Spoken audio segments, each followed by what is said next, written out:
forcing myself in a situation where there's just no choice but to swim or drown. Right. And I definitely don't like drowning. So.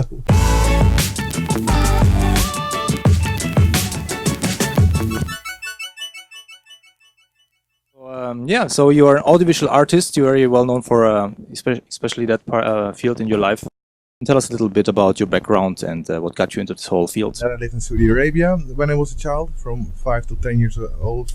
I was bored there quite a bit, like it was hot, you couldn't really play outside. There were many children who I liked or who liked me in the small compound where we lived.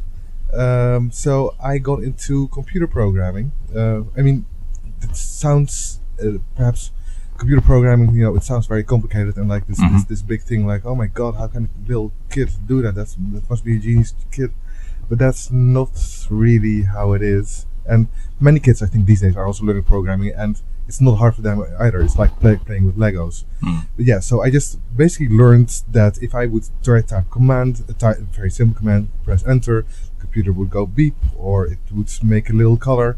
And then if you type a bunch of those little things and press enter, then maybe you get a beep and a color, It's just simple like that. And then at some point you get to know a little bit more precisely what you can do with computer.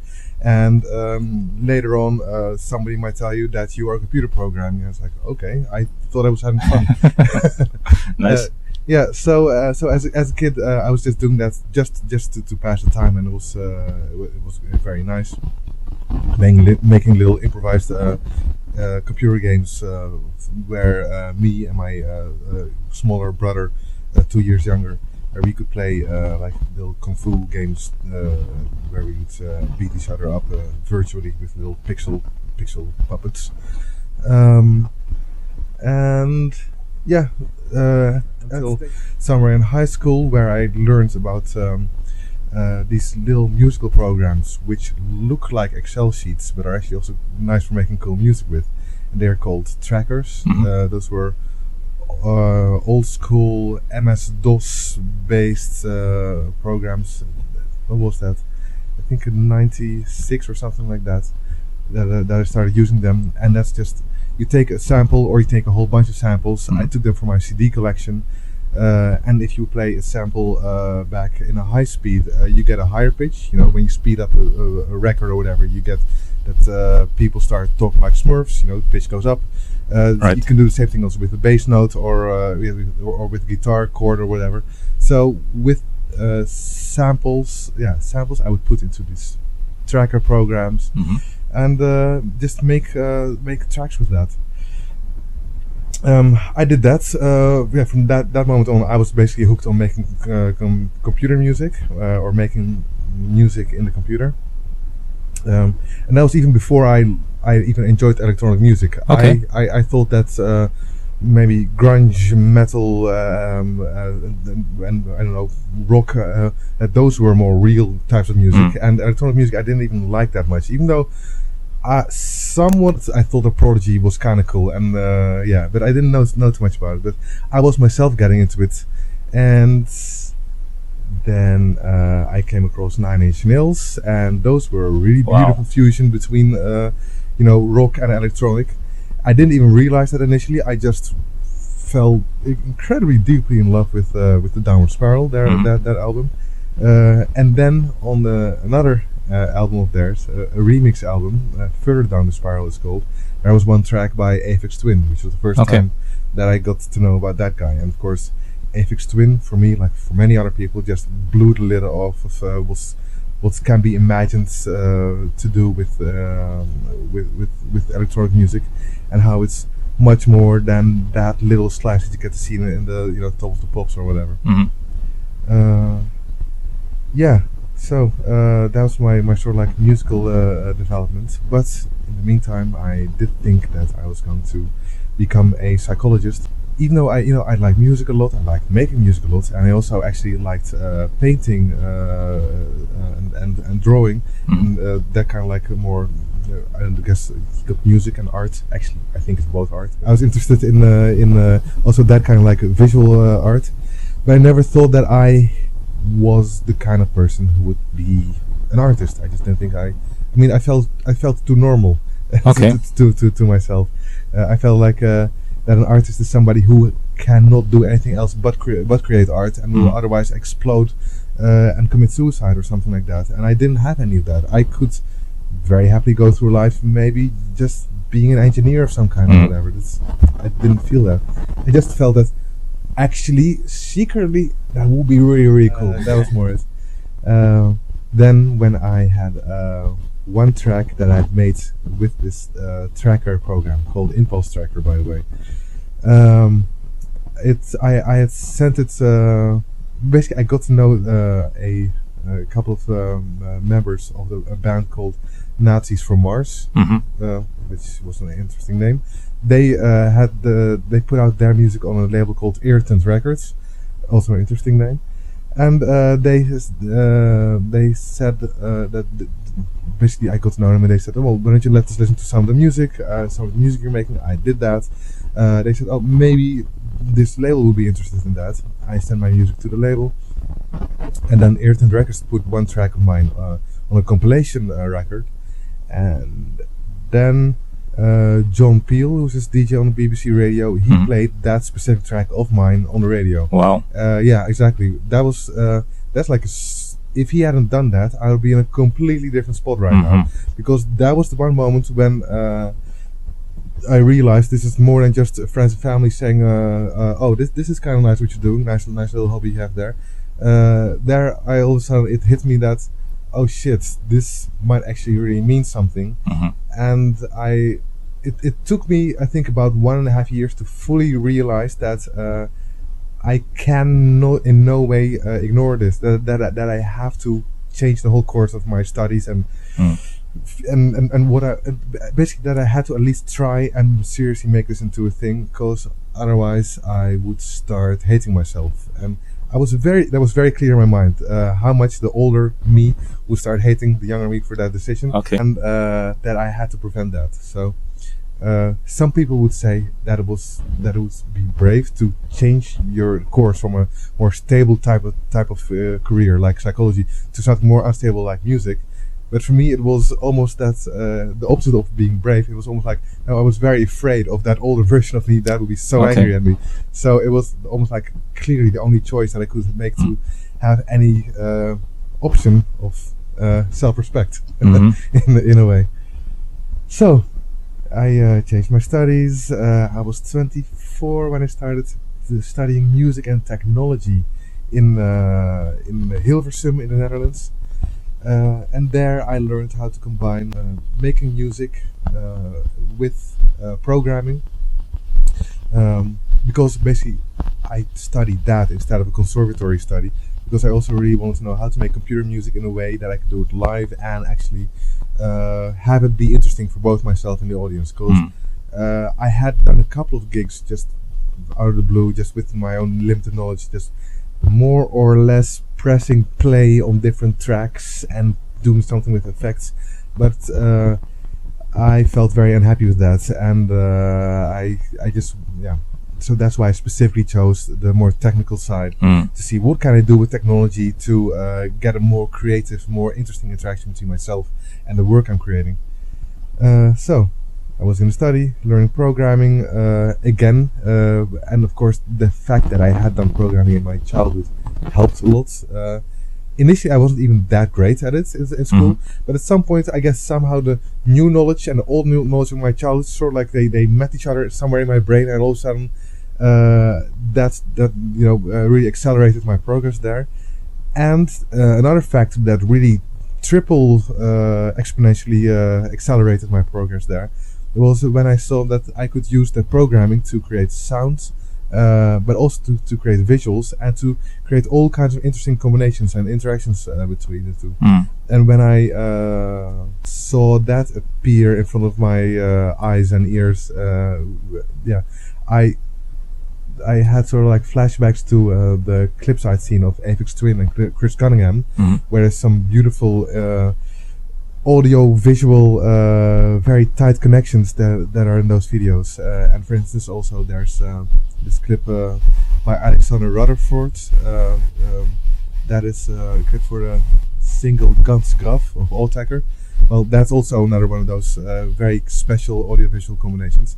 And all of a sudden I realized that I was perhaps stepping into that domain. So the programming and the visual interest and the music all came together, and that was the first point in my life, I think, where I truly became how do you call it, good student.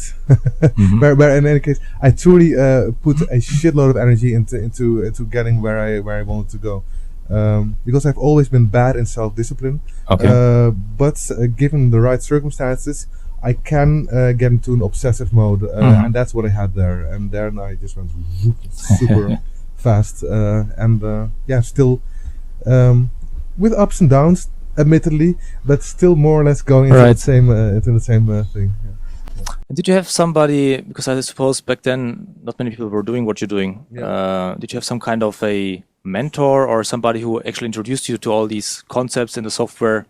Like, how did you discover all these things? Because also Google wasn't, I suppose, that really prominent back then, or internet access at all. Yeah, you're right indeed. Yeah, I mean, I did look up stuff on the internet, but I didn't do that much. And in general, I don't know, I was weirdly, and maybe sometimes still am, not interested in what the outside world is doing. And I'm not saying that in sort of like I don't mean that in any kind of like arrogant way. It's just sort of like an automatic, just sometimes just not being aware of my environment. Tunnel vision. I do have a bit of that indeed. I mean, I can also have it in real life, and that's not necessarily a thing that I recommend. It's just a state that I have sometimes, and I try to find it also regularly, because it's good to be inspired by the outside world. Sure. I tend sometimes to have this more of a tunnel vision, which I'm sure also has its advantages in that it can create a strong concentration and not too much getting lost and comparing yourself with others. So yeah, in the time when I got introduced to that, well, I was just introduced through this software that I was using called Max MSP. And Max MSP is for it's a sort of a, well, it's a way to program. It's a sort of visual programming where you connect blocks together. So you can discuss where you can call it real programming, or maybe real programming is only when you type text. Whatever, it is programming-ish, and within that programming-ish environment of Max MSP, there was just a bunch of blocks that would create visuals. So if you're just going through the possibility of this program, or just going through the tutorials, you see that there is that you can work with that. And also there were, of course, some other people in my school who had been a little bit experimenting with this stuff. Okay. There was no real examples that I had there. I just knew of it, and when I myself got into it, I started getting more of a feeling of how far I could perhaps take this. Well, I didn't even necessarily see how far I could take this. It was more that I just did not see any limits to where I could take it.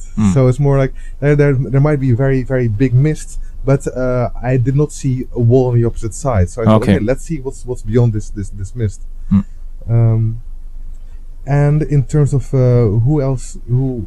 which persons inspired me, yeah, I didn't have that much. Maybe Chris Cunningham, Alexander Rutherford.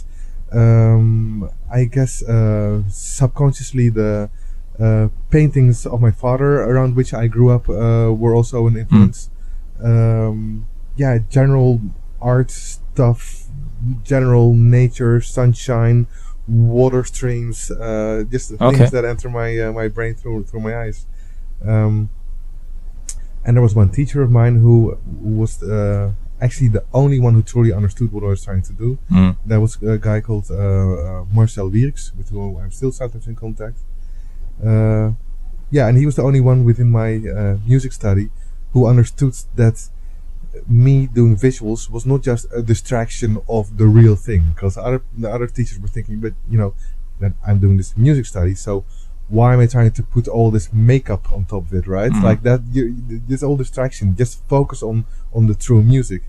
And I did not at the time have the words or the developed thoughts to express what I can express now, which is it is music. It actually is music. Music is not necessarily what vibrations that are going through the air and hitting your eardrums. What's musical about that? If that eardrums is not attached to a brain, it's just stuff responding to stuff. There's nothing musical about that. It's because of the processes that it then triggers in the brain that you get to the musical experience. Right. And what happens in the brain is much more than just what is going on with the ears.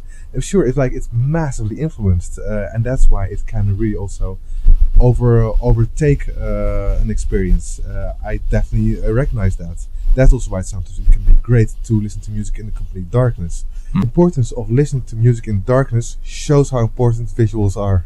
Okay, right. If you know what I mean, yeah. Because it shows that if you see something, it massively changes the experience. Just like darkness massively changes the experience. So, music lies in so many things. It lies in the complete experience as it goes through time, as you're going through time, as the composition is going through time. When did the visual part start to become predominant? And also, it's probably interesting to know the technical limitations at the time and processing power limitations and how to get beyond them. Yeah, totally. It's funny how I think that I feel the limitations these days as strongly as I felt the limitations back then. So it's more like I'm just growing together with how computers are developing, and it just feels like it's always. I'm not sure. I was going to say that it always feels equally great and equally frustrating. But maybe these days I'm more consciously thankful for what I can do with my computer than I was back in those days. But even back in those days, I was just amazed that I could even have a little cube, rotating around some axis. At different speeds depending on how fast the BPM was of some beat or whatever. I thought that was amazing that this could happen. So I wasn't so much thinking, oh, too bad that I can't also have 1,000 individual particles being accelerated by gravity but also repulsed through magnetic virtual forces. That wasn't the type of thinking that was even possible in my mind. So I wasn't frustrated by that. It was just, wow, crazy that this is even possible. And then going into that, so I was often just thankful for those things. And then it was very often also my own limitations as a programmer, or as even somebody who understood what can be done with the combination of visuals and audio. I guess there was all those limitations that I was more dealing with. You're still feeling today the same limitations in a certain way, but that could be probably because you're always pushing the limit. Because if you're always at the limit, then you're moving with the computer technology, and so probably you're always experimenting and trying new things as the technology advances. Yeah, that's very correct indeed. And initially, I wasn't even aware that I was pushing the limits of what was possible. Initially, I knew that I was pushing the limits, maybe perhaps of my computer, but I wasn't even aware of how much perhaps 500 times stronger computers there were out there. I just knew what I could afford on my limited budget and what I could do with my computer there. And as I said, I didn't know too much about what other artists were doing.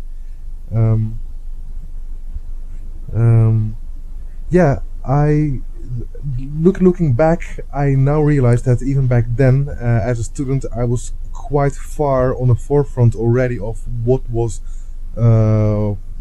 possible and what also artists were doing. I can't say necessarily that I was a great artist at the time, but I was also not aware that I was part of some kind of like really new generation of artists, of which there were very, very few. I had no idea how unique it was. I just got to know about this programming language. I saw that this and that stuff was possible. I just dove into that because I was interested, and there was some kind of half assumption in the back of my mind that of course there's I know how many people all over the globe who are doing this, because obviously this is awesome. So obviously everybody's diving into this. And it was only later after my studies that I realized, as I got into the field, that there was way fewer of me around me than I had expected. Yeah.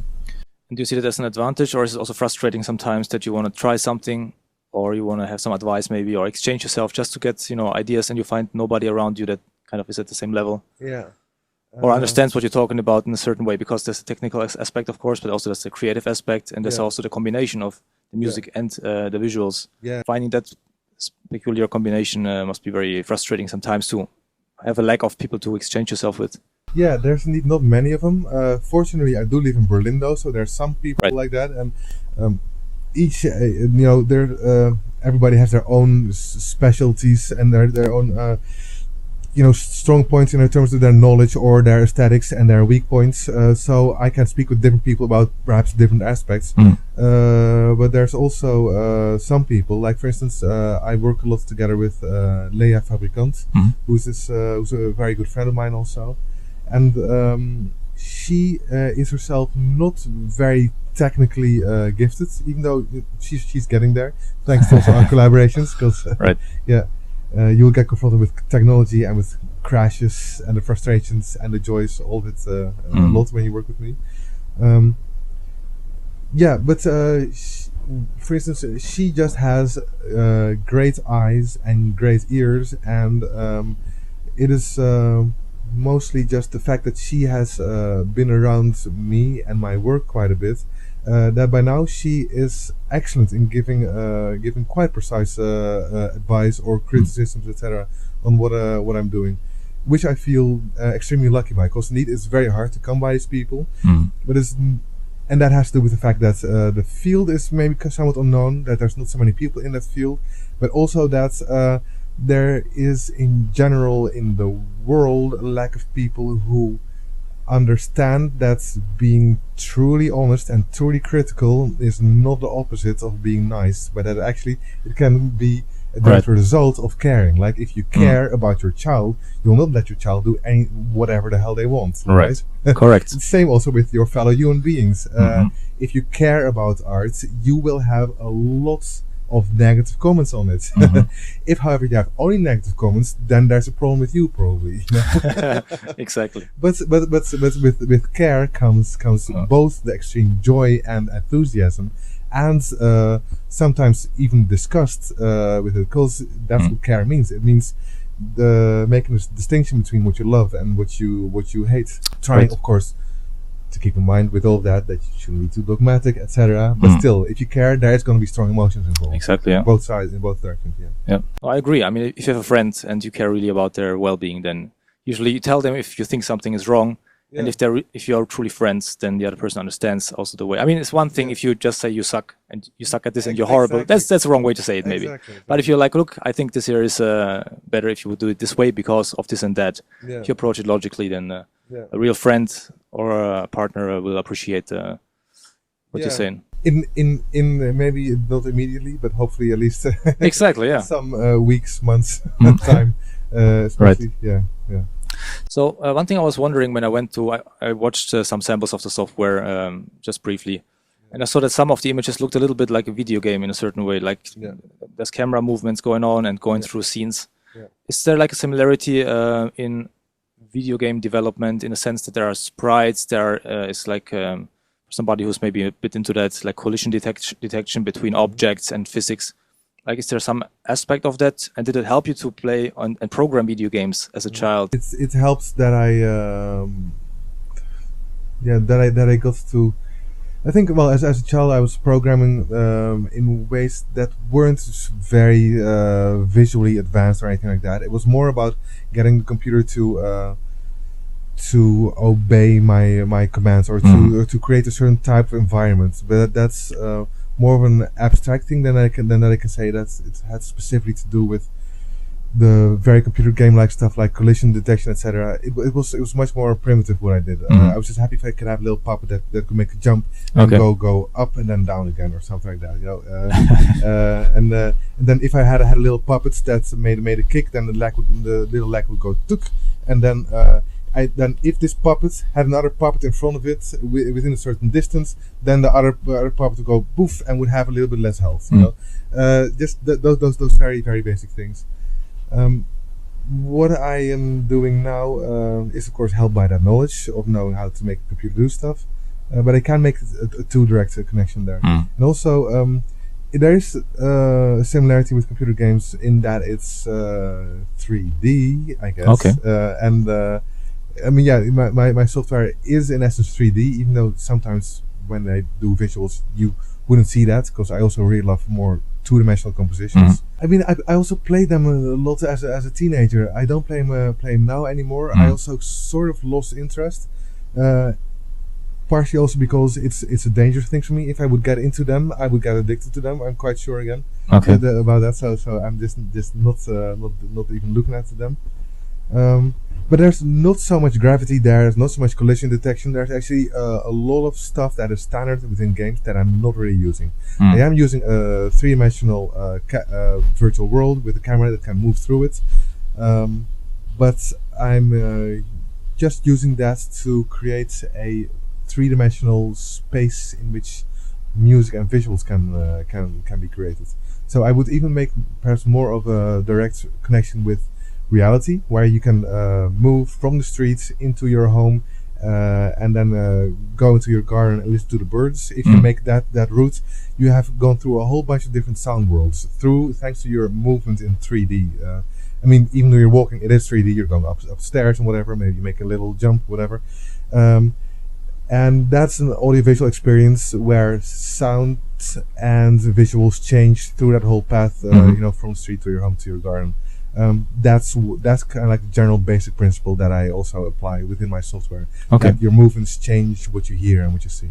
What's your general approach to these projects? Yeah, it's always been about a continuation of stuff that I've done before. So when I was in my last year of my studies in music and technology, I created the first version of this program where you can move through a virtual space and where you are determines what you see and what you hear. So that was the first version of that. I had then at some point started working with Robert Henke, aka Monolake, this German guy who also was one of the original creators of the Ableton Live software. Okay, wow. Yeah. That was really great that I got to work with him, because he understood what I was trying to do in both artistic and in technical concepts, and he also had an insight, having gone through the whole process himself, of what it really meant, what I was trying to do, because he also knows how it is to be a programmer, having a half-baked idea, but a strong vision, and so I think he recognized that in me also. I thought, okay, let's try and approach this together. And with him, I started doing pure visuals for the first time. So before that, I was always doing audio-visual stuff, where it was also always about creating both sound and visuals at the same time. He asked that what if I would be interested in maybe doing pure visuals while he was doing the music. So there I continued on the same three-dimensional software that I had. I just turned off the sound part of it and started developing the visual part of it a lot more. That was then one sort of like, that's not really a problem that I had to solve, but indeed one task that I had to accomplish. And I was generally I was actually very, very free in how I wanted to do that. I just came up with what could perhaps work, and then we had a gig, and that was super exciting. And then I learned from that. We both learned from that, and then maybe we discussed a little bit of how to continue. And from there on, it goes further. And then maybe a little later, I get a request from somebody if I want to put an installation somewhere. And then I have this software which now has a further developed visual side, thanks to my collaboration with Robert. And then I'm going more deeply into the sound aspect, but also then I'm maybe developing more ways in which a general audience that would visit the installation could interact with it. So now the program has all of these features. So I kept on adding stuff to the same basic software, and I think I just did almost everything just through developing that piece of software. And that also means saying no to things which lie outside of that. So everything that I ever said yes to somehow contributed to this general path that I was in. Yeah.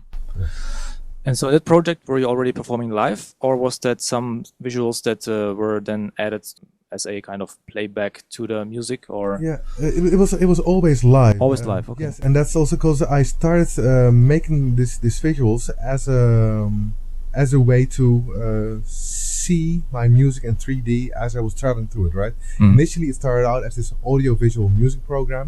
So again, this example of moving through space and you see and hear different things. Initially, my idea was just how would it be if you'd have different sounds in a virtual space and you would travel through them. And if they have, for instance, then you could imagine seeing a rhythm or a pulse taking place in the distance. You can't hear it yet, but you can travel towards it and explore. Right. And then you could even have maybe certain objects revolving around each other and come close with your virtual camera, with the virtual microphones, or the virtual ears or whatever.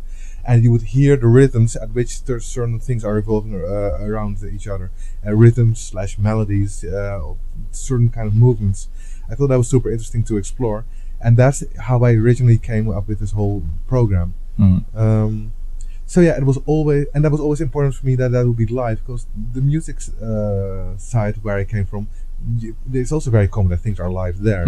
So I think that is in a way a very, I guess, lucky and great aspect of how I came into making visuals, that I never had to render stuff. It was always about improvising, about doing stuff on the fly, about being able to adjust it immediately when I don't like it. So you get a very direct, short, immediate feedback loop between myself and the thing that you're doing, which means that I don't. As a programmer, you have to think a lot, or you have to do a lot of logic stuff. But in the process, when I have my program there and I'm improvising with it, I can do the opposite. I can really stop thinking and just see immediately. I do something with a slider or a knob or whatever, and I see that my visuals change in a certain way. I can immediately respond to that, and within a very quick time, develop something that goes beyond anything that I could have imagined even 10 minutes ago. Because something completely new grew out of that. Whereas if you are somebody who comes from the more traditional world of basically rendering a video, so you have a program like, I don't know, Final Cut or Premiere, or what are the other ones? For video editing or 3D rendering, for 3D also rendering. Maya for rendering, Cinema 4D. Exactly, those programs. Then you often need to think quite a bit before you can even properly see an end result, and you have to have it render for a whole bunch of hours, and that completely changes the type of stuff that you will do with it. I can do something that has a 99% of failure and still try it out to see, well, maybe it's going to be interesting. If you do that with a program where you know that you have to wait for a bunch of hours until you see the end result, you're not going to take that risk. So I have freedom to go somewhat crazier and more imaginative, and sometimes just also literally more stupid than people who are working with these processes which take a longer time to see the end result of. Right. So, but then do you construct everything from scratch during the performances, or do you prepare kind of a world, a level, like in a video game, to take the metaphor again, and then you walk through it and you decide which turn to take? So that's basically the latter is the concept. Yeah. That's about it. Indeed, that's how I do it. I have these presets, and I can morph between presets. So I have one version of the world that is a little bit more calm and dreamy, and then I have another version which is super hardcore, more digital and bright colors, for instance, and I can then morph between the one preset and the other one.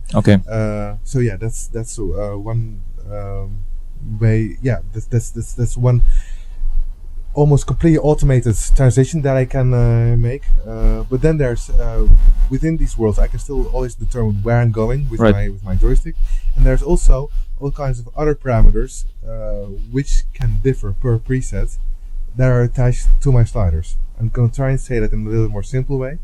When I'm in a certain preset, let's call it a certain world, a certain universe, then slider 1 on my MIDI controller can mean that I make everything more, let's say, more hectic. And then slider 2 can may perhaps mean that everything becomes way more psychedelic. So the sliders I use and the knobs I use are not often about just only making the objects within my world bigger or smaller. It's about a whole combination of things. And which combination of things is influenced by my slider depends on which world I'm currently in. Okay. So I always make sure that I have that my sliders have certain emotional meanings attached to them, which I learn over time, and then I'm able to improvise with them. So I have my presets. I can morph between presets to slowly go from one world to the other world. But within all of these worlds, I'm still completely free to determine my movements and also which sort of like extra flavor this world gets, and that's how I can really interact with the music in a spontaneous way. You can decide what kind of world you want to use. Yeah. You can decide how the objects in the world react to the environment. Yeah. But then I suppose also the objects are connected to the sound that's being played live on stage. So if a bass player, for example, plays the bass a bit more aggressive, that the objects react differently in that moment. And if it goes too crazy, then you can also step in properly and adapt how the objects react to it, right? This, what you're describing right now, is a very valid and proper proposition, but it's not how I'm doing it. Okay. I mean, but if I would do it, that is how I. If I would do it, then especially this last aspect of what you say would be super important. That you would always want to be able to take back control, because just having an algorithm, a piece of software, analyze some sound and just always doing the same thing. That would be a very bad idea, in my opinion. Well, and there's going to be exceptions to the rule. Like Sure. any kind of rule that I have, there'll be a whole bunch of examples of how it can be awesome to do exactly what I said that you should never do. But I always like to have a very clear, strong place for the spontaneous decisions that I as a human can make. That means that I cannot have my software just analyze sound and do something that's always going to be the same. If it's going to analyze the sound, I still want to have control over, okay, how does it analyze the sound, and when do I may want to override this? Okay. When do I find that it works emotionally, and when do I think that now it became too robotic, too much automated, and that I as a human really need to step in. But I'm not even doing that. I'm not even analyzing the sounds.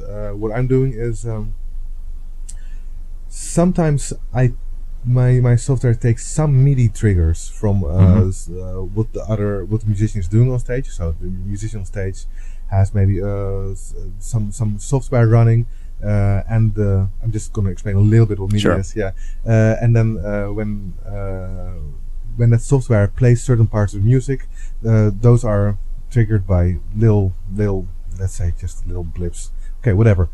MIDI signals, they are notes in the computer. The computer of the musician can also send its notes to my computer, and then my computer will know, oh, okay, this part of the track is now being played. Now I'm gonna do this and that. So, Okay. or it will respond to a very specific little beat that is taking place in the music. So it's not so much about analyzing the sound, but it's analyzing the structure of the composition. I do that more, and then as there's a visual representation of the structure of the composition. So let's just take a very simple example. There's a little thing, just like a little ball increasing in size with a beat, boom, boom, boom. Then it's still up to me to decide how strongly it will respond to that. Okay. So it makes sense with not just necessarily the volume of the sound, but also how intense does the general feeling of the music feel. And that intensity is, of course, not just volume. It can also be just a very tiny little background, little. If you hear something like that, it can really make the hair in your skin go upright, and you feel there's something in the background, even though no computer analysis would ever have said it, because it's very low volume sound. So that wouldn't register. But as a human, okay, this means something. There's something nasty going on in the background, and then you could visually respond to those things Right. as a human. Yeah. I'm sure that when you play live on stage, or there are specific challenges to doing something like that live on stage. Like what happens when the program crashes, for example. That would be like, I'm always very much seeing the worst case scenarios with everything I do. Yeah. So I've had a couple of those. you have like two computers running at the same time, or Yes, well, now that I'm performing with Thom Yorke, this is like a more professional kind of outfit, and we're now there's the budget available to indeed have a backup computer running, just in case that the main one fails. But even then, when the main one fails, I don't immediately want to go to the backup computer. I often first would try to restart the software. I think I've only had to do this twice now, or 3 times, something like that. Fortunately, that didn't happen during the first couple of gigs that I ever performed with Thom Yorke, because that would have cost me my life. Just like in terms of like I would have had a heart attack. Right. Like, of course, because you're working with this big name and there's all these expectations and there's much bigger crowds. It would feel like an absolute catastrophe if something goes wrong. These days, I can honestly say, like, I'm going to be performing tonight in here in your city, right? And if the software would crash there, that would suck. I would not be happy with it, but also I would be able to still keep my head straight and just think, okay, what's the next step right now? Which is nice. That's a nice thing that can come with experience. So by now, I both have a certain amount of trust in my software because I've used it over and over and over and over again. So that also just relieves some of the stress. If you do it a whole lot of times, you both get a little bit more of a trust in your software, but also you can also wrap your head around how disastrous or perhaps how limited the disaster is of when a crash happens. Because I've had it a couple of times now. I'm still here. I'm still alive. I can smile and have friendships and everything. Okay, it's fine. You can continue, and especially, of course, if you have some backup measures, then the worst. Okay, the worst that can happen to me is that the whole system crashes, that the LED screens themselves go black. Well, then too bad. Sucks. But it's also nice to know that I have already proved myself in the past that I will have other chances in the future. So even that wouldn't be the end of the world, though I would have a bad night. Yeah, I think I sort of like laid out. Yeah. So I suppose going black for a screen would be better than seeing the desktop of the computer. I do definitely make sure that my desktop color is black and that I do not have any weird folders or any folders or whatever on that spot. Yeah, and I also really try not to accidentally bump into my mouse to have the mouse pointer go into the visuals. Right. Because that's just something as simple as a mouse pointer in there does really take people out of it. It's like all of a sudden they're not looking at this other type of universe. It's like, I'm looking at the mouse pointer. It looks like a Windows mouse pointer. Okay, which version of Windows? You know, we want to prevent that. The reason I'm asking is because I saw a show of a friend last Sunday and he had like visuals going on and that it happened. I mean, it was a small circle of friends really, so it didn't really matter, you know, but I'm thinking if you're playing in front of thousands of people and you have a huge screen, then are you running on Mac, just a curiosity, or Windows or something else? Used to run on Mac, but then Mac more or less abandoned people who want to do stuff professionally, visually. They just didn't invest in their Mac Pro things, and then it was a combination of not feeling that I could trust on their plans for meeting our needs, and of course the fact that their prices can sometimes be really, really high. I mean, I know it's a very common criticism of the Mac products. Sometimes it's unjustified. Sometimes their prices aren't that crazy, but if I want to have a Mac model that can do specific things that I can also do with a Windows PC, I would in general have to pay like 3-4 times the price for often even worse results. Right. Yeah. Well, it's interesting because I think the last 2-3 years there were a lot of complaints actually by professionals about Apple abandoning the Mac, the Pro market. Yeah. Like they had this kind of trash bin Mac Pro. Remember that? I used that in then. Okay. And then when that was in 2013 that I think, and when I just didn't see anything. No updates. And it was at some point clear. Even if you're going to come with something new right now, I just cannot. I cannot go through this heartbreak again. Sorry. Right. Yeah. It's going to take them a few years to get the Pro users back, I'm sure. So. Yeah, indeed. And now they recently came out with another Pro computer, which I'm sure is going to make a lot of people happy again. But the prices are totally astronomical. And also, what I like about the PC world right now is that there's just more variation there. So what I can do is I can get a computer that has super fast graphics cards, comparable to what the new Mac would deliver for €9,000 or whatever, and have it in a much smaller casing. Right. Because I can define exactly what I do and what I don't need. I don't need all the upgradability that the new Mac computer has. I do want all the power. So I can have it in a much smaller case, and I can now basically I can literally have one backpack with two really powerful machines and just travel around the world with them. That's kind of amazing. Yeah. So amazing. Yeah. You're in Rome, obviously, to play tonight with Thom Yorke. So how did that happen? So I had this three-dimensional software with which you can travel through virtual worlds, and all the objects that would create sound, they were creating generated sounds, which means basically that there was this internal synthesizer in a computer that would create the sounds. It wasn't anything that was pre-recorded, and also the visual appearance of all these sounds, they were glowing orbs in space. That was also generated, like in a computer game. There's also generated visuals. It's not made out of pre-made video. It's just a virtual world that you see. At one point, I created an option there for having actual recorded video and audio inputs within that world. So you could sing a bit, and you would then see your face within my virtual world looping, and you would hear it. You would hear that loop, and you could make a whole bunch of those, and then you could have a whole constellation, sort of like a galaxy of loops that you could then fly through. And I was very enthusiastic about that, and thought I was, and also somehow as I was developing that, I had this very strong idea that it would be so cool to have Thom Yorke take part in that, which was, of course, that's a great idea. I didn't really take it seriously because I didn't see that really happening in any real reality.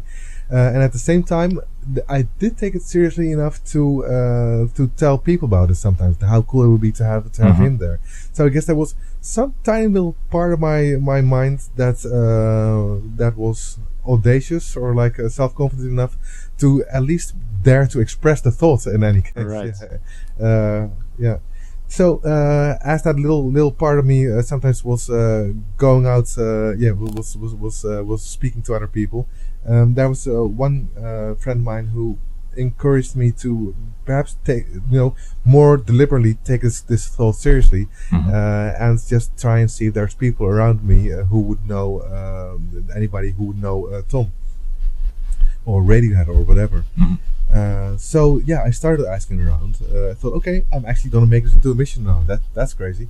So I wrote some people, and then there was one technician that I'd worked with a bunch of times, and he had collaborated with Andy Watson sometime in the distant past. And Andy Watson is a stage designer of Radiohead. So he got me into email contact with Andy Watson. I wrote Andy. He said, interesting, why don't you come by a gig and maybe we can meet after the show. So I came by a Radiohead gig in Berlin in 2013, or was it end of 2012? I think it was end of 2012. In any case, visited the gig, got into the after party thing, which, by the way, often these after parties are quite boring. Okay. Yes, it's. I mean, I of course I haven't been in after parties of true rock and roll bands in the 80s. I'm sure that's probably going to be both more exciting and more disgusting. But in any case, as far as I've seen, are in general quite boring. Sometimes there's nice situations. In any case, I'm diverging right now. I was there at this after party with my backpack full of gear, which I had managed to get past security, which was a whole issue. And then also some people of the Radiohead management actually had to come to save me to get me through the security. Right. Just wouldn't have gone in. But yeah, there I was in front of Andy with all of my gear, and I thought it was going to be completely natural that I was going to show him all of my stuff. He, however, had not expected that at all. He just thought he was gonna say a little hi, and then and that's exactly what he did. He said, "Hi, okay, yeah, nice to meet you." And then he said, "Okay, I'm definitely gonna have a look at your links that you sent sometime later. Yeah, and enjoy your time here." That was that, and there I within a very short amount of time, again, I started getting very afraid of the future me hating myself again. All right. Okay, so because I thought, okay, but I'm here with all of my stuff, and I would really have a big fucking issue with myself if I'm not now going to step up to him and again say, "I'm terribly sorry to take your time, but you know I have all this stuff here, and I would really like to show." So I did that. He helped me look for a space around where I could perhaps plug in my stuff in another little room adjacent to the room where I was there. We found a little spot.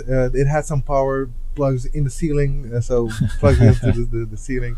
I showed him how I could travel through three-dimensional worlds and adapt them on the fly.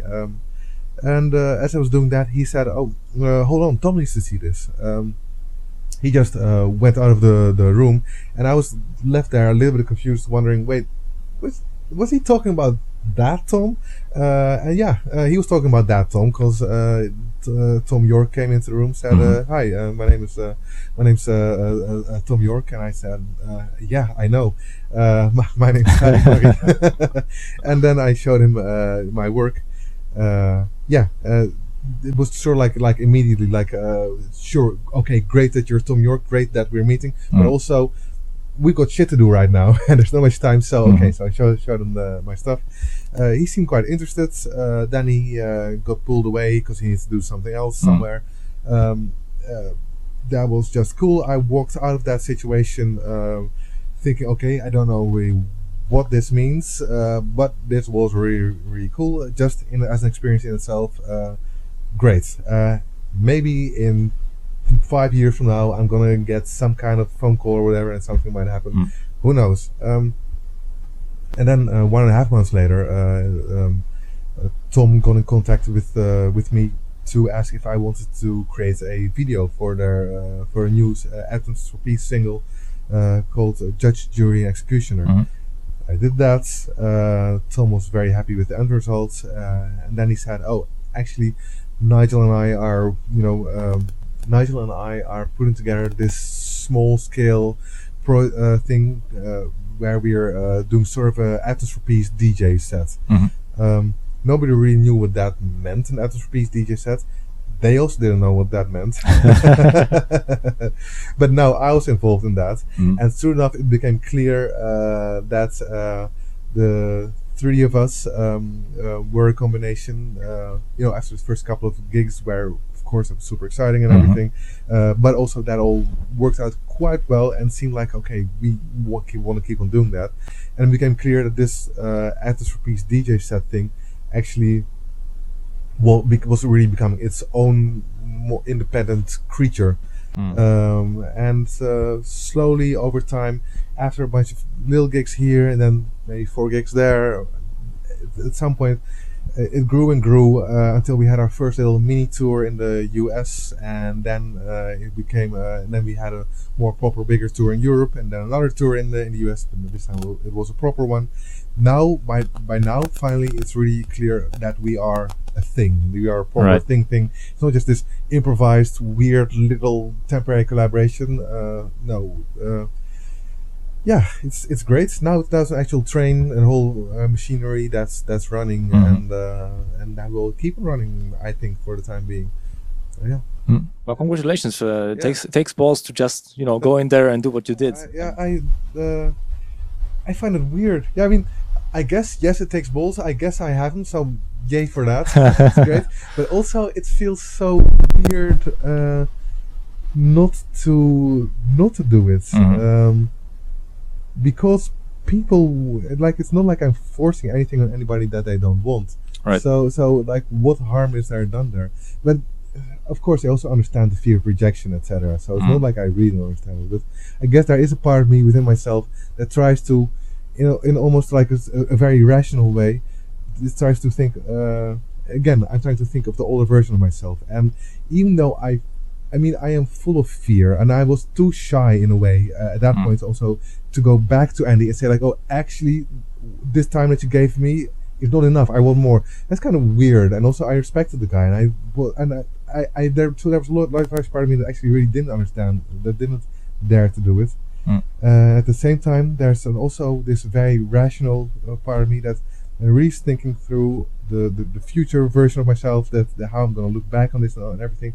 And then I just realized that, okay, I don't know how I'm going to do it, but I have to walk towards this person. I don't even know what I'm going to say, and I'm not going to be able to figure that out either until I stand in front of him. So I walk to him, tap him on the shoulder, and I have no idea what I'm going to do, but I do know that somehow I need to make clear.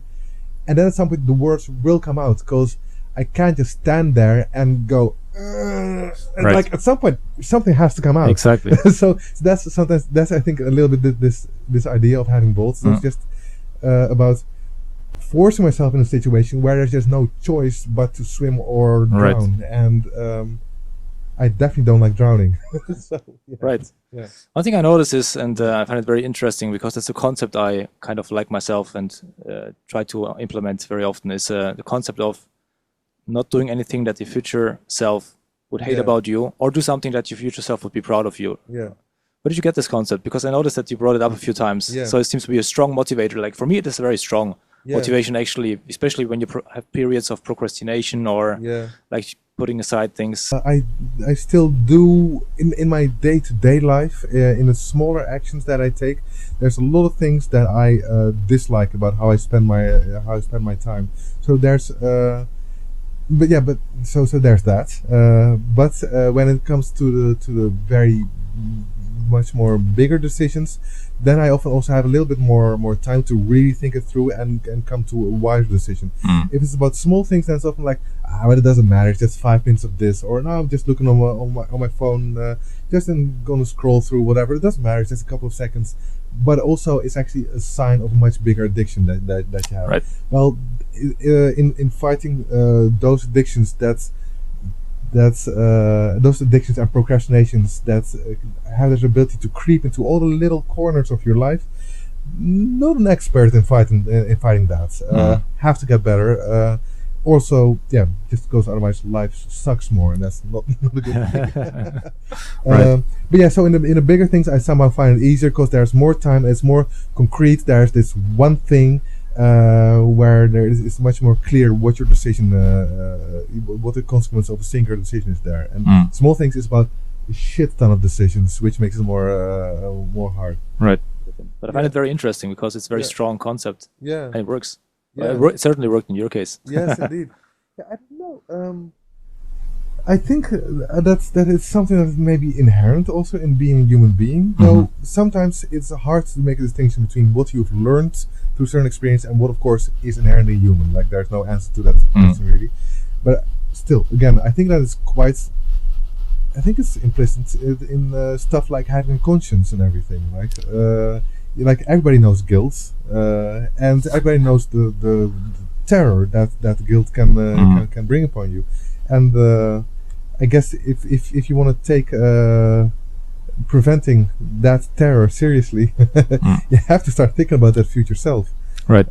Yeah, indeed. Yeah. I don't think everybody can do that, though. I think there's only very few people, that's my opinion, who actually have this extra step to be reflective of themselves, analyze the situation, and then push themselves to use it, transform it into something positive. Because there's so many people that complain about things all the time, who see the situation but blame it on others.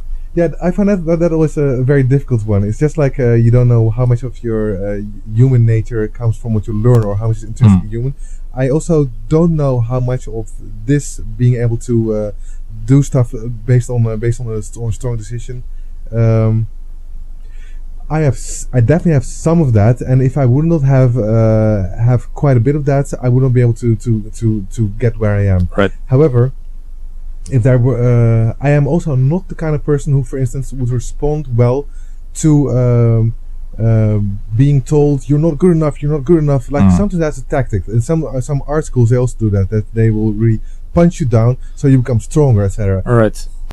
I'm not the kind of person who necessarily gets better because of that. I need love and affirmation and all that kind of stuff in order to grow. If people will for instance, I never thought that it could be an artist, and it was because of the affirmation of John Peel.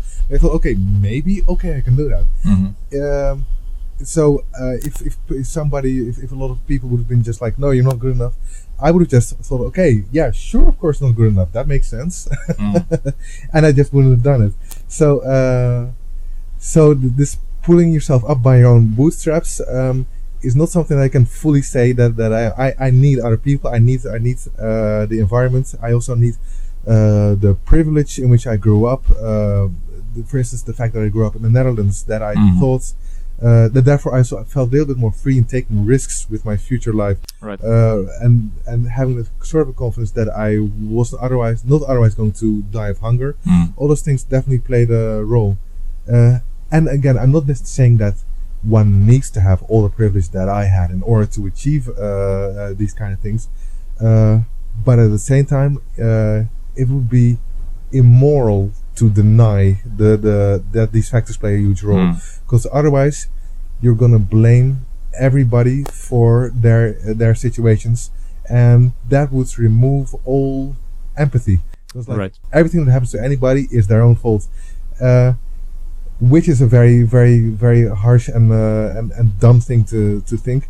And at the same time, everybody has a very strong amount of responsibility for themselves, and often it's stronger than I realize. And it's almost contradictory what I'm saying right now, and that makes it very hard to analyze human situations and what is responsibility and what is the situation and everything. Right.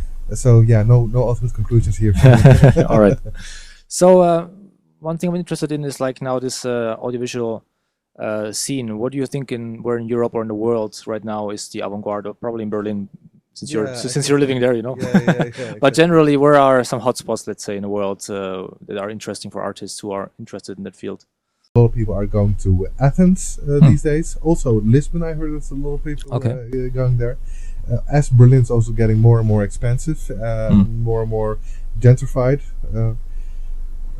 Berlin still definitely also is a good place to be, and I think that in general, in the Netherlands, there's quite a strong tradition of avant-garde, experimental, often also electronic based arts. That's. I think that in the States it's quite difficult at this point. Why is that? Yeah, I don't know. I think maybe just because people are left to their own devices in a much more harsh way than here. Like I definitely don't think that we're living in great countries. The country I'm right now has its share of huge problems caused by huge assholes.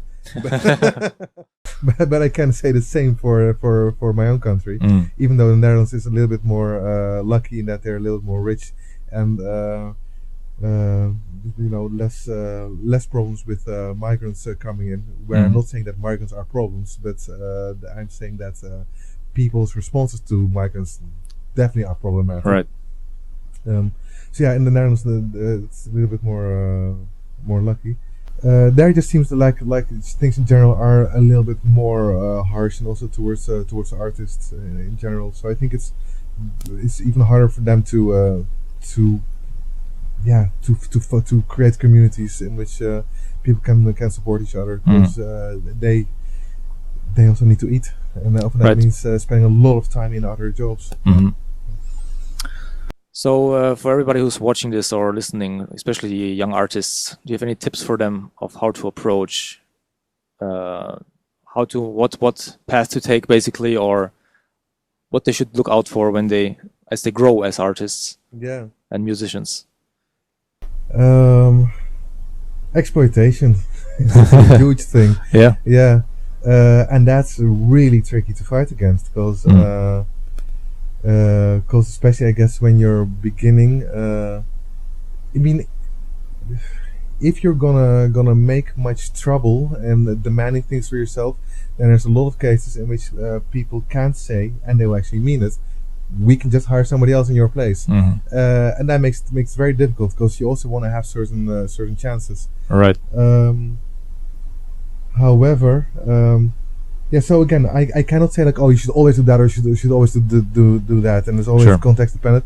But I do think that people tend to too often accept shitty circumstances, and I think that if you will cultivate within yourself a personality who does not take bullshit, and for instance, you just look, for instance, is everybody doing this stuff for free? Of course, you can do stuff for free, and also because Right. we're all in this together.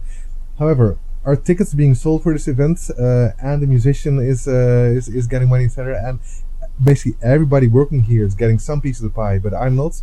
Well, then you know what? Then perhaps find somebody else. I just do not want to contribute to a world that allows this kind of stuff to happen. 'Cause Okay. that's the thing. If you're doing this, again, I don't want to be too harsh, but it is a fact that you are actually helping this world exist that is doing stuff that's morally wrong. Even if Right. you're the one who's being exploited, if you're allowing your own exploitation, you're also helping create that path for even more people after you also to be exploited.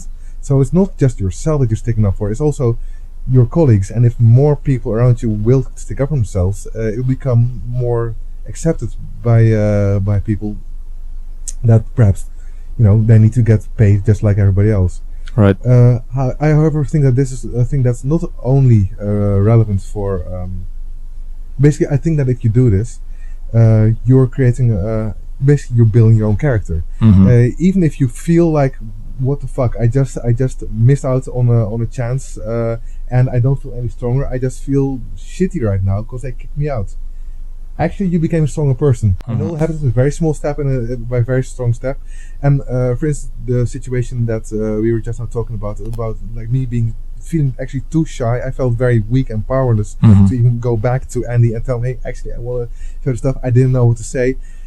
That is also actually a moment of strength, but very often you don't feel the strength. It's not like you feel powerful when you're getting powerful. Often you feel very weak and confused, and it's crazy. And so, yeah. But you are building strength by not taking shit, and I think if you do that, even if it's just in purely financial ways, this strength of character is also something that you're building in your art.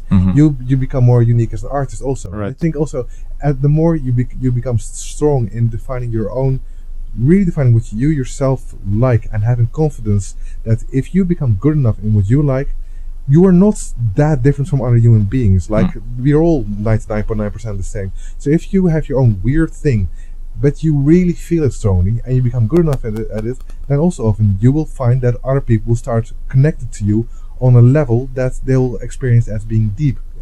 And they will experience that as being deep because it's not something they see all around them. It's like, oh, actually, I didn't even notice so much about myself, but I recognize it in you. And so you can build something strong off of that strength and character of going your own way. And I think it's both financially and in terms of demanding your name to be mentioned on the poster or whatever.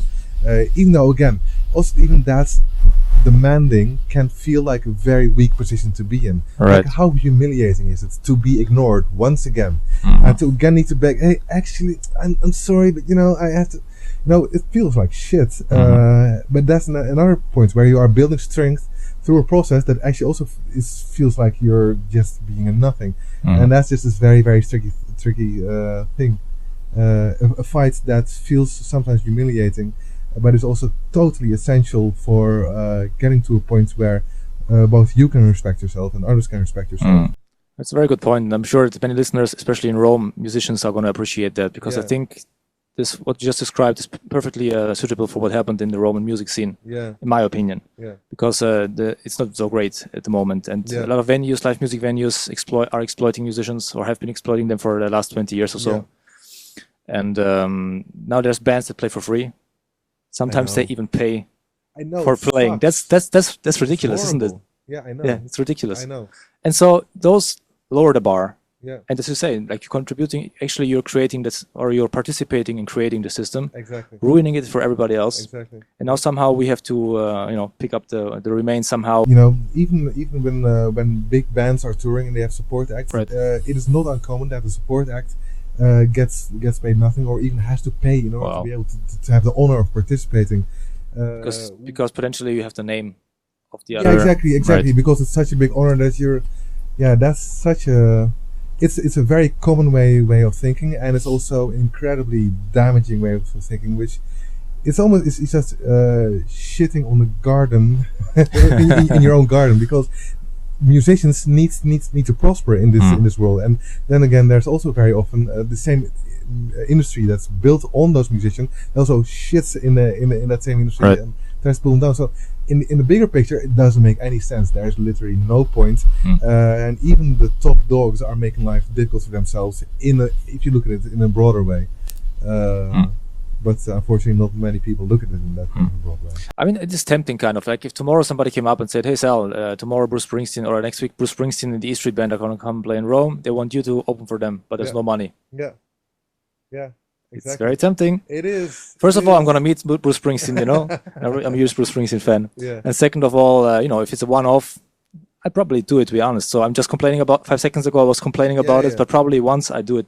Yeah, exactly. And it's very hard. Yeah, and again, I can't give the ultimate conclusion there.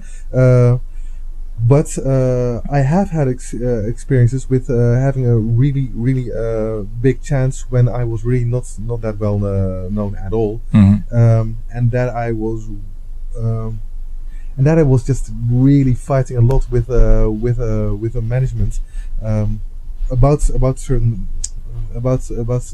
basically about payments for basically I was getting very low payment for something that was a really big chance for me. Right. And they were also telling me like, hey, but you know how good this is for potential for your name, and how good it is for your CV. And that really fucked with me mentally, because I really wanted it, and I also really did not want to contribute to the world being like that, and it was super depressing.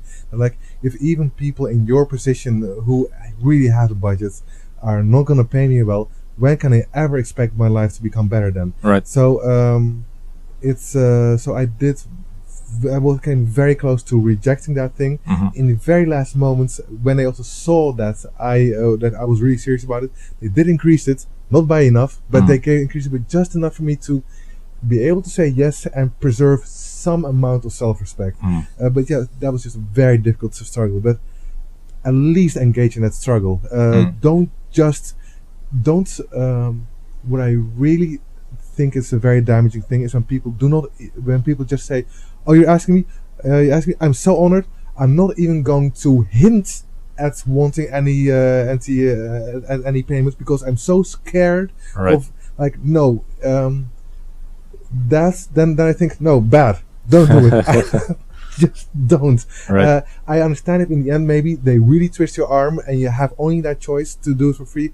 Okay, I understand that maybe you do it, but make a point out of it. Talk about this.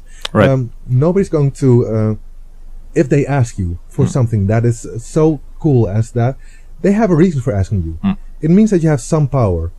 You have to use that power to try and create some good in the world, and that means at least make them aware of their actions, make them aware that you're not happy. Also, make them feel that there is maybe a risk of you being so not happy, right, that you might step out. It's not like they're gonna say the moment you say like, "Hey, I don't think this is cool," they're gonna be okay, bye. No, they asked you, right? So they're gonna try and negotiate with you, and you have to little bit. Not necessarily bluff, but see how far you can take it, and don't be too scared. Yeah. It's a very good idea to see kind of life as a ongoing negotiation with everything, no? In a way, it's with your friends, with partners, with business-related things. In a way, it's always kind of a compromise that you have to find. Next up, I think you're going to Japan, right? Yeah. So, generally, how does a typical schedule, a day in the life of a pro musician look like? For everybody who's listening also and who's not quite there yet. Like, what's the typical daily schedule? Like, when you fly into a place, I suppose you fly mostly, or take trains. I don't know what's Japan. Probably you fly. Yeah, Japan indeed. Yeah, it's hard by train. But in general, we take the tour bus as much as we can. Because also because especially Thom is very strongly conscious of the problems with climate change. Oh, that's great, actually. Yes, I am very happy about that. I'm very happy that I can be part of the outfit that tries to be as conscious about it as possible. Because obviously he's right. Yeah, that is a big issue. But we weren't talking about that. We were talking about the daily schedule of the musicians. Well, of course, that I'm sure that will differ. Yesterday, I was saying that right after. No, that was right before we went on stage. That I was really thankful that we are not in kind of an outfit that would come back off stage afterwards, do a couple of lines of coke, and then go partying all night. I mean, for some people that would be the dream. For me, I'm very happy that that's not my schedule. But that's like, of course, there's just very, very different ways of approaching this life. We're kind of we try to respect the amount that we need days off in order to regain our energies. Drugs is virtually non-existent on the tour. Some alcohol, but in general, trying to repace ourselves in order to also have a longer mileage out of our existence as artists. Let me just say, when it's like day after day, when you're in a really more of a stretch, it can be that you wake up in the tour bus. We have already arrived at the venue. I come out of the bus. I see that there's some yellow signs which have been hung there by the production, and the yellow signs which are taped to a wall or whatever, and say, okay, everything this direction. Okay, so you walk to that direction. Then you see a door. You go into that door. Then you see another yellow sign that says catering over there, dressing rooms over there, production management is over there. So I go to the dressing room, find that it is nicely arranged or not at all, that there's a couch or just a stool or whatever. Hopefully there will be a shower.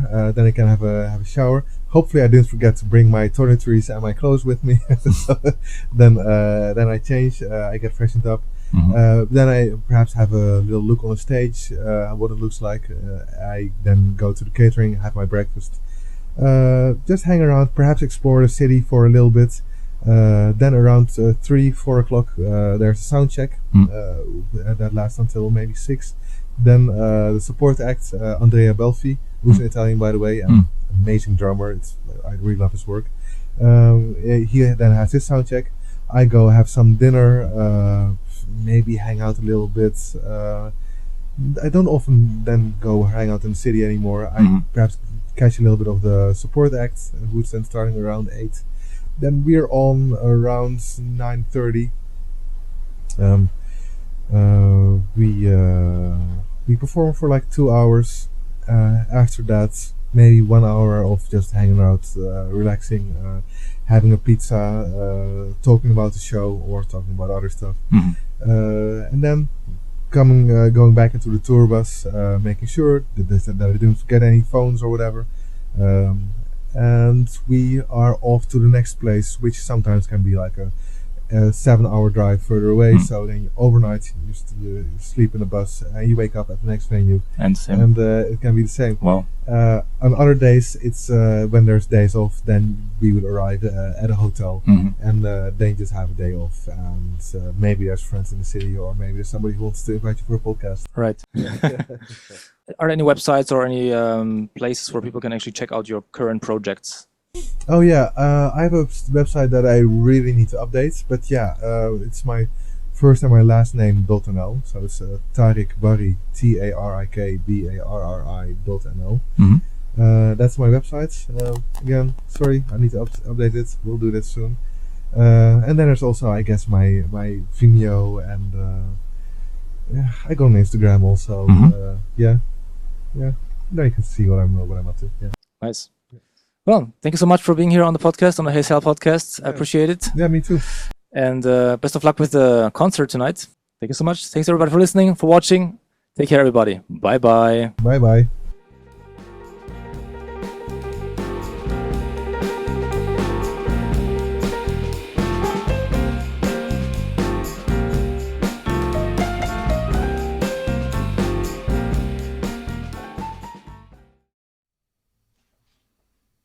Hey you still around? Well, if you enjoyed the contents from this video, make sure to click on the subscribe button below and you will instantly feel very, very, very satisfied.